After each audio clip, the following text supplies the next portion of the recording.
Hey everyone, welcome to episode 47 of LongShorts, our homegrown banter of sorts on all things business and finance. It's been a bit of a gap, I guess, Sharad. I was incommunicado for 2 weeks. We missed a week, but I spoke to myself for 1 hour. Did you record it, man? I forgot to record it. Great. It was a great chat, though. Yeah, I'm sure our listeners will be, crying in pain to miss your internal musings. But yeah, so it's been a bit of a gap, but lots of things have happened. When I was back from Uttarakhand, I spent almost a day just catching up with what our dear FM has been up to. Our dear central bank has been up to a lot of things, and obviously in the corporate world, a lot of pronouncements are coming in. And before we kind of hit all of that, would like to obviously remind our listeners that we are streaming as usual on multiple podcast apps: Deezer, Spotify, Google Podcast, iTunes, and I'm making it sound like it's a major logistical exercise. It's not, but yeah, we are available on all those platforms. Yeah, it's optionality. So yeah, of course, whatever you like, do subscribe, do search for LongShorts, and so that you get that nice notification every time an episode goes live. And with that, Sharad and Nikhil, what's the agenda today, man? Let's keep it free flowing, but let's start with something that we were talking about earlier, especially because we try to follow the electric vehicle space. We also closely watch the ride-hailing app space. Yeah. And we obviously like private equity interest. So when you combine all of this, you look at Uber and Ola and what's happening in the shared mobility space. So the big news was, of course, Mahindra sort of trying to pick up a 55% stake. Well, not trying. They did pick up a 55% stake in Meru cabs. Remember that name? Yes, I do. The friendly Meru you still see at the airport. Yeah, and in fact, one of their competitive advantages, they have like locked-in contracts with most airports. Yeah. So that's a big thing. But yeah, you're right. Even whenever I hear Meru cabs, the first thing that I think about is that weird blue color and airports. Yeah. So, but before we kind of go a bit deep dive into this, I guess we are using this as we'll finally use this as a segue to also comment on the wider macroeconomic situation within the country, right? Yeah. Auto sector, then obviously that will roll up to distressed GDP numbers, which will get rolled up to the banking crisis, and obviously the funky stuff that the RBI is doing. Yeah. The recent bouts of generosity that they have. Yeah. And anyway, so Mahindra takes 55% of Meru. How much was that for? 201.5 crores. So yeah, roughly 400 CR valuation. Yeah, I guess. And they did, I think, sales of about 160 crores or something. So let's call it between 2.5 and 3 times sales. Right. So Mahindra is primarily, it's a lot of things, right? They're an OEM. They have an NBFC, and now they have acquired.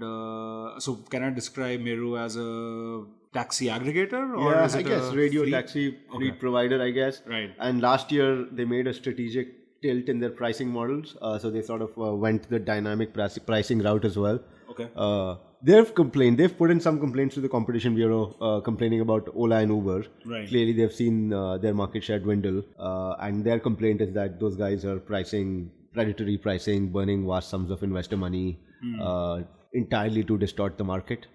That's obviously been their complaint, and you can see where they're coming from. But are they like similar models? Are they like also asset light? I think they are. Right. They are similar. Gradually kind of going in that direction. But what is true is that they are in competition with them. They are, radio. They call themselves radio taxi, but they are sort of in that space. And so it's good. It's interesting that Mahindra will take 55% is like effectively buying them out, right? Like ownership and board basically are in the decision-making power now. So it makes a little bit sense to have a heavyweight backer now. Someone who also is exploiting and toying with the electric vehicle sector. Right. And I think we know that Mahindra is sort of pushing big into the electric vehicle space. Yeah. In fact, they even renamed their Mahindra Electric division to some Mahindra Electric Mobility Solutions or something. Right. So clearly groovy. Groovy, broad, generic name. Yeah. Which can include everything. So that could sort of have a massive impact, I guess, right? Yeah. I guess, in the electric space, and you looked at it separately as well, like having because of the weak underlying economics at the consumer level, it's always good to have the OEM as well as the distributor in the same ship. I guess so, yeah. Internalize it, right? I mean, yeah, it's a corporate finance discussion of whether, internalization versus keeping it outside. I don't know what works, but definitely more control. Yeah. It's an inbuilt distribution arm now. Yeah. It's a little bit like, I like the Netflix analogy of putting their own content and using their own distribution platform. Right. So Mahindra can put their own vehicles and have their own distribution platform. Yeah. So I mean, it obviously makes some sense. But why is it more important? Like, obviously I know, but like for the benefit of the listeners, why is it more important in case of EV to have that end-to-end versus ICE? I guess just more control, Right. dependence on infrastructure for the smooth functioning. Yeah, because infra is a much bigger piece in electric, right? Electric, yeah. I mean, and because we're at a stage where it will take time to sort of build it as robust as, let's call it, gas stations or CNG stations or whatnot. It will take a fair bit away.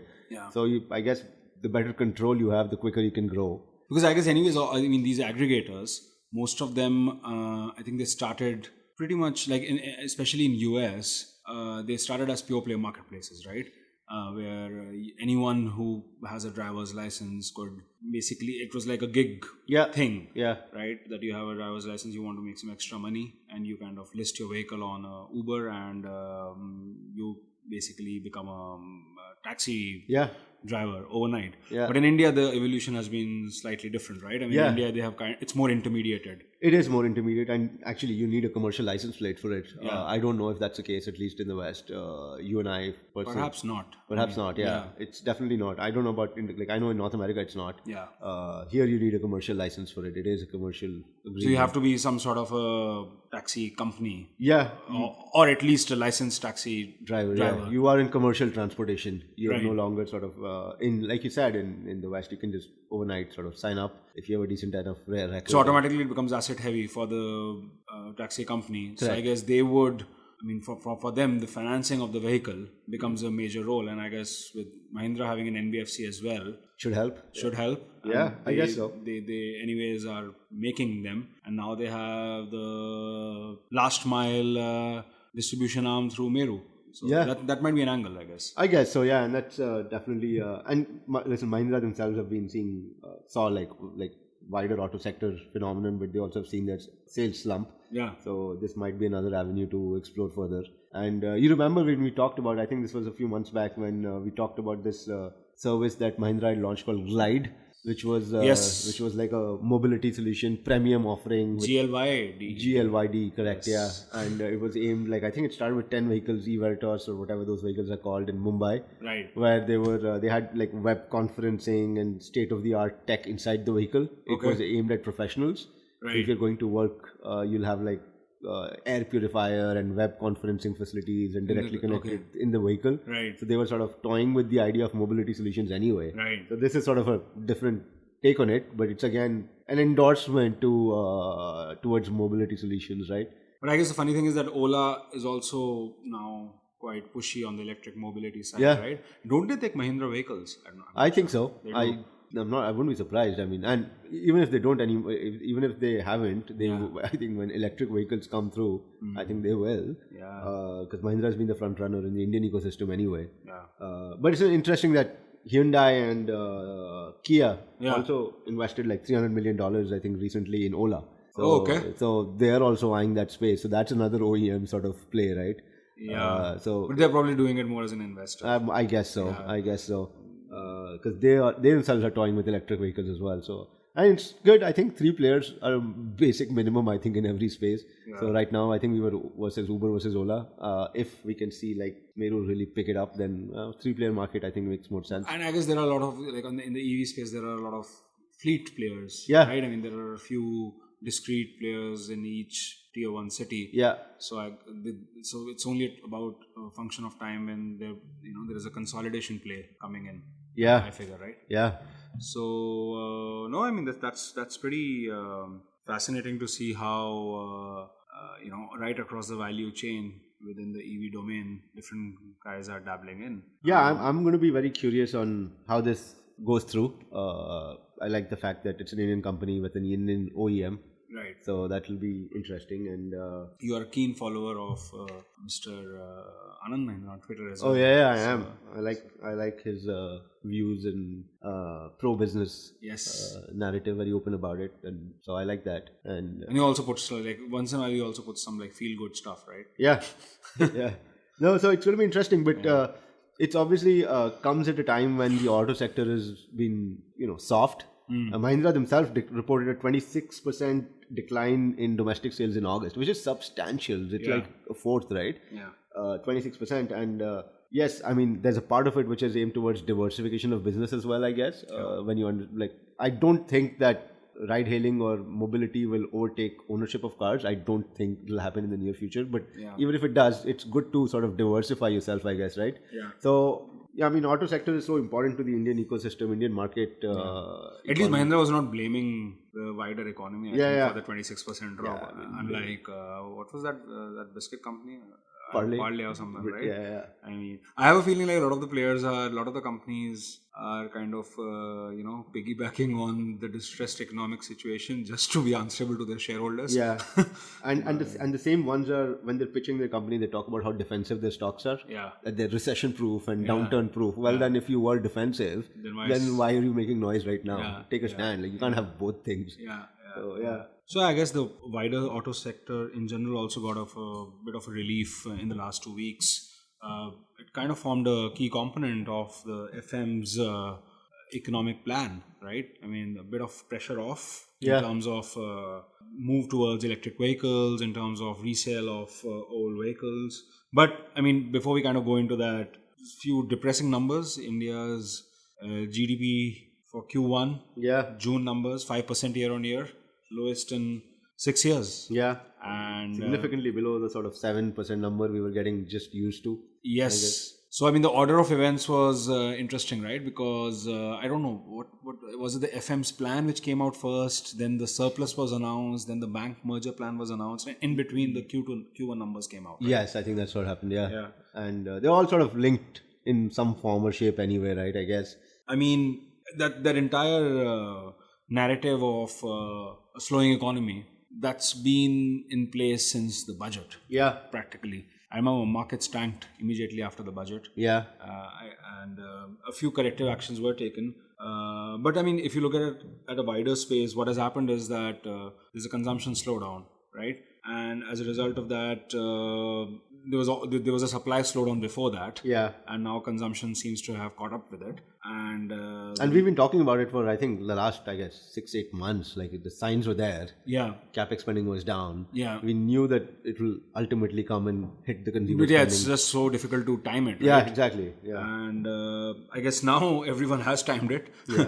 Most commentators, I was just going through a few reports, right? Like Fitch, Nomura, Deutsche Bank, HSBC, like most brokers, they've all revised their full year GDP numbers down from, they were all at early 7, now they're all at early 6. Okay, still, okay. So they're all saying there's going to be a rebound, this is the bottom, but it's going to be a weak rebound. That's the main change that everyone has taken. But I think the government is still pretty optimistic, right? I mean, RBI is still estimating at 6.9. Yeah. The economic survey which came out estimated at 7. And so I guess there's a massive turnaround in the latter half then, Yeah, there's a slight bit of denial there going on, right? And plus obviously there's that $5 trillion target which is supposed to be achieved in the next, 5 years, 6 years, whatever, which requires at least 9 to 10% growth, right? So I think that kind of seems like a bit of a theoretical exercise. Or maybe with this new consolidation in banks, maybe all of a sudden the lending book goes 10x up and all of a sudden people start buying cars. No, that's not going to happen. Yes, that's how things work, Sharon. Yeah, you also know that very well, right?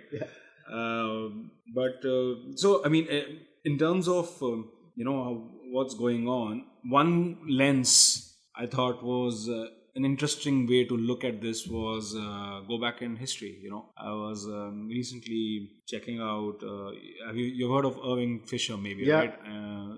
The model also by his name, Fisher model, I think. Also. No, that guy's that's Fisher Black. That's Black and Scholes. This guy was, I think, in the early 20th century. His claim to fame was that he was vouched as one of the greatest greatest American economists till the Great Depression. He personally invested a lot of money in US stocks. Yeah. And then he lost 95% of it in the recession. He was not able to predict it. In the Great Depression time? Yeah. So that in the 30s. Yeah. And then he lost most of his wealth. And then the last, I think, 15 or 20 years of his life, he spent in trying to rationalize what really happened. And so he's a kind of a interesting character because his inability to predict the Great Depression pretty much ruined his financial as well as financial health as well as reputational health. Yeah. So as to say that does it. Recession has a funny habit of doing that to a lot of people, I guess. Yeah.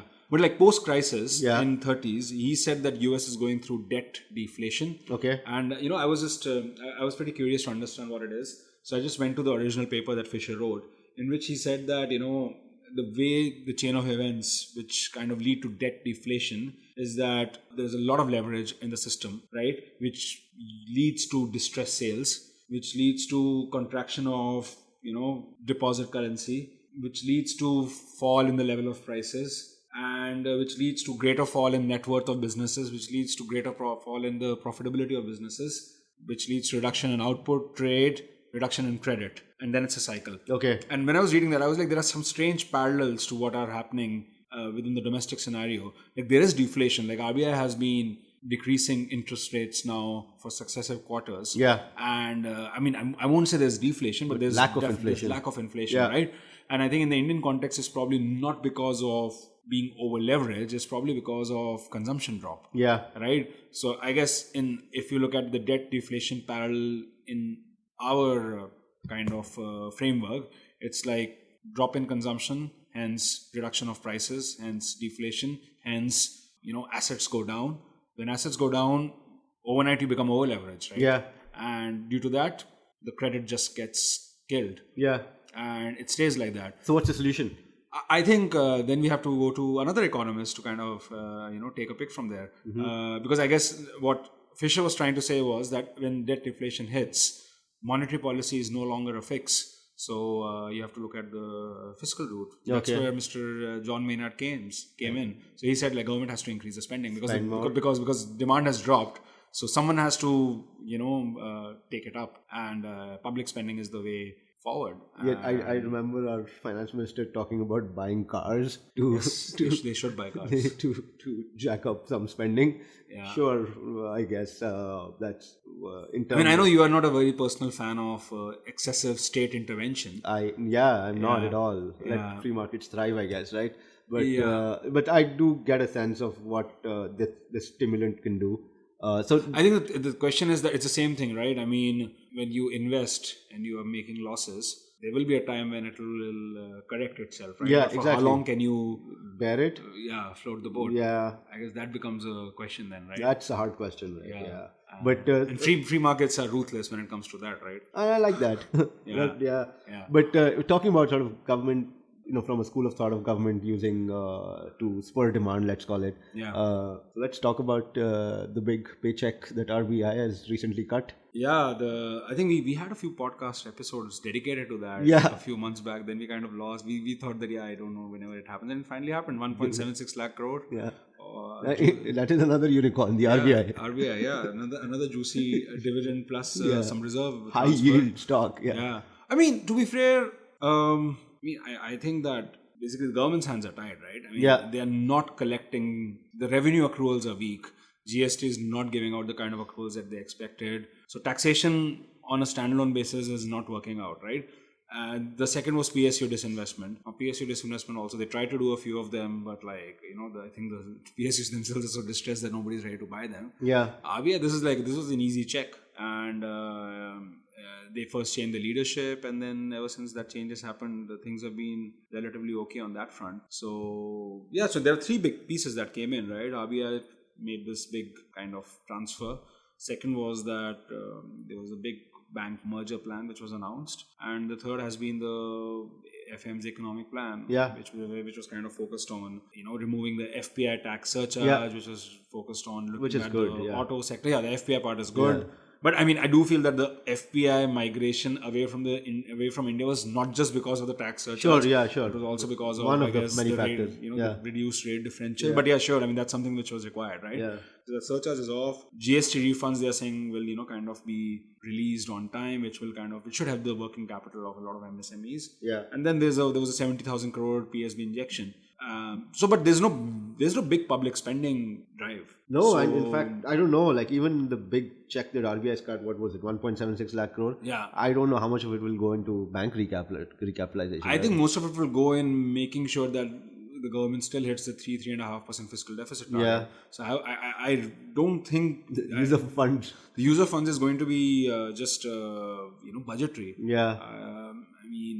So the other way for funding enhancement would be to borrow from foreign investors, which I think there has been some start on that front as well. Yeah, and that sits with what you were talking about earlier of government Mr. Keynes. To spruce demand, I guess, right? I don't know if that's that's kind of, when you're kind of in that debt deflation limbo, that's a potential solution, but that brings its own set of problems. Sure, yeah. And that's how economics is, right? I mean, there is no standardized, templatized solution, I guess. Yeah. But I'm okay with running deficits or widening deficits, I mean, to spur demand. Like, I mean, I'm not an economist, but it seems fine. I mean, the government is probably the best counterparty. Yeah, so exactly. I mean, if they don't do it, then who will? Exactly, right? Yeah. So, but the problem is that, I mean, that way I think the entire bank consolidation play, I think it's slightly disingenuous because it's being positioned as something which will spike up credit demand. I mean, I don't buy that, like there's so much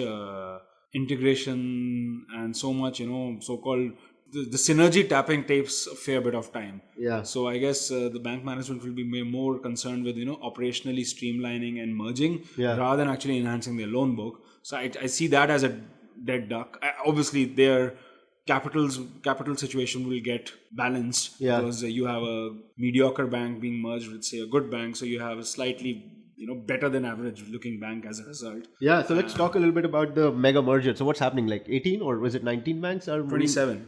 That was last year, correct? Yeah, so from 27 now you'll have 12. Now we'll have 12. But in this year we had 18 or 19? I don't know. Okay, so we're going from... So the last one was, I think, that the Vijay Bank, and Dena Bank, and they kind of Bank of Baroda. That was the merger. Then before that, you had SBI taking in all the regional state banks. No, all the regional state banks merged into SBI. Yeah. So you had State Bank of Bikaner in Jaipur and all that, right? So they kind of came into that. So I think from that we went to 18 and now we've gone to 12. Now we've gone to 12. Yeah. So I mean, on the face of it, it just looks like a way of shoring up capital. Like you had, so basically you have a small balance sheet bank which has a high NPA ratio, or a small balance sheet bank which has weak capital, and then you have a large balance sheet bank which has a slightly okayish NPA or capital ratio. You absorb it. You blend it in, so it's the percentage doesn't look. The blended average kicks in. The percentage is a bit high, but not that high. That's, I guess, the rationale. But I feel that considering the operational and governance lapses which are so prevalent in all banks, especially in PSBs, making them bigger, I don't know. Yeah. How good fewer and bigger, higher concentration. I would have still liked, if they would have, like, if all the bad or toxic portfolios which have been, ring fenced into one bad bank of sorts, the kind of approach they took in the UK, but that's not the case here. No. I mean, I don't even know what the matching principles are here, in which banks will go together. I don't know. But I like the idea of ring fencing toxic or bad loans and sort of. I mean, that was pieces. I mean, post 2008, that was the approach that was followed in the UK, right? So the FCA created UKFI, that's United Kingdom Financial Investment. So it was like a SPV or some legal structure which was created to hive off the bad loans of big British banks. Yeah. And then, you had the hedge funds, like, I don't know, Blackstone or whatever. They were coming in and they were kind of turning around those assets. That's what they do, right? Yeah. Those structured credit teams in these hedge funds, that's what they're qualified to do, right? Whereas in the Indian context, I mean, State Bank of India is hiving off bad loans into itself, which I don't think they are the most technically qualified to execute such deals. Yeah. And identify such opportunities. So it's kind of a more of a state heavy. So the kind of approach that you dislike, the statism, the heavy government intervention approach is going on in the bank consolidation. Yeah. Whereas there has been no direct spending drives as such. So it's kind of a bit of a dichotomy. Yeah. And another puzzling thing for me is like, and this is more, it's not a statistical piece of evidence or anything, it's conjecture, but like instead of sort of revitalizing demand or focusing on recovering bad loans, like all of a sudden for the next 2-3 years, all these banks will be focused on integration. Yeah. Which it's such a big cost and Sure. It is a massive cost, right? And you're looking at banks with different profiles. That is going to be interesting because, like, we know that so many mergers fail, and those are mergers which are not forced into, but which on paper look like there is a synergy, there's a cultural match. You do all that, then you identify a target, you acquire, and still you see structural challenges in post-integration or pro forma way, right? Yeah. So here you're being forced into sort of, pairing up with whatever or creating these mini consortiums, if you will. So it's going to be a challenge. Not that can't be achieved, but it's going to be very interesting to see how they integrate. Yeah, I mean, I would have rather liked if, they would have done like some sort of a feasibility study and then put all the banks in buckets, which are the good ones, which are the high performing ones. Don't touch the high performing ones. Maybe have some sort of interventions to improve governance so that, future underwriting is solid. And in case of the bad ones, then you ring fence the bad loans and then you have a more structured segmented approach. But right now, I mean, frankly, I don't know whether there is any strategy which is governing this. Yeah. So, I mean, do you have bank accounts with any of those banks? I do not. I do not. I mean, but I think from a consumer front, it's the best thing. And from a consumer front, I mean, if a small government bank will get bailed out, a bigger government bank will definitely get bailed out. So I think consumers shouldn't complain. Yeah. I guess, but but it will be so catastrophic if we ever see if a bailout is required. Yeah. If our banks go rogue completely. I mean, the risk is definitely being more concentrated, right? I mean, now you have. So earlier you had a mix of public and private sector banks in the top 5 or top 10 categories when it comes to size of loan book or market cap. Now you'll have a lot more state-driven players there. Yeah. And you'll have. So I mean, like maybe in the next 2 to 3 years everything is fine, but in like 5-10 years, say there's another kind of a governance lapse as we saw in like Nirav Modi's scam, but in one of these bigger banks. Yeah. I mean, the consequences are also going to be much more significant. Yeah, and things like that have also had a big say in slowing lending as well, I guess, right? I mean, there are just so many more checks and balances now that it would have eventually happened. The moment you tighten your checklist, you will see some tightening in terms of lending, I guess, right? Yeah, I mean, this movie has played in the West. Yeah, right? You have seen bank consolidation. You have seen, universal banks which are doing everything. Then everybody realized, oh, screw it, they are very conflicted. Yeah. Then you had, ring fencing. You had Chinese wall. You had separation. I mean, I remember Goldman Sachs used to be a big publicly listed universal bank. Then it got kind of, then it was delisted. Then, you had clear demarcation. So, I mean, these things have kind of gone in cycles everywhere else. Yeah. I have a feeling it's going to go in the same trajectory here. Yeah. But, it was a quick fix. Yeah. So let's see how things unfold, though. Yes, that is. Maybe lending will be revived. Maybe, yes, maybe. Unfortunately, I mean, I only wish if bankers would lend if they were told to lend. Yeah. I mean, it has happened before, but that led to NPAs. Maybe. Yeah, I guess so. So after a period of good lending doesn't happen when you're told to lend. Exactly. Bad lending can happen. Bad lending can happen.